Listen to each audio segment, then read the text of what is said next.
আমাদের দেশের সুরক্ষার প্রশ্ন, পশ্চিমবঙ্গের সুরক্ষার প্রশ্ন এবং যেভাবে জনবিন্যাস বদলে গেছে, আজকে আমরা প্রথম দিনই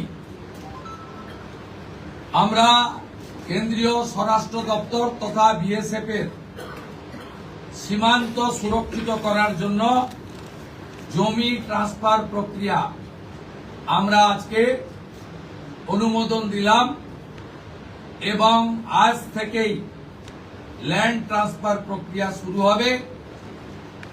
ভূমি ও রাজস্ব সচিব তাকে এবং মুখ্য সচিবকে দায়িত্ব দেওয়া হলো ৪৫ দিনের মধ্যে বিএসএফ এর প্রয়োজনীয় জমি হস্তান্তর সম্পূর্ণ করতে হবে, যা আমাদের কেন্দ্রীয় স্বরাষ্ট্রমন্ত্রী নির্বাচনের আগেই বলেছিলেন। এই কাজটা আজকে প্রথম ক্যাবিনেটে আমরা করলাম।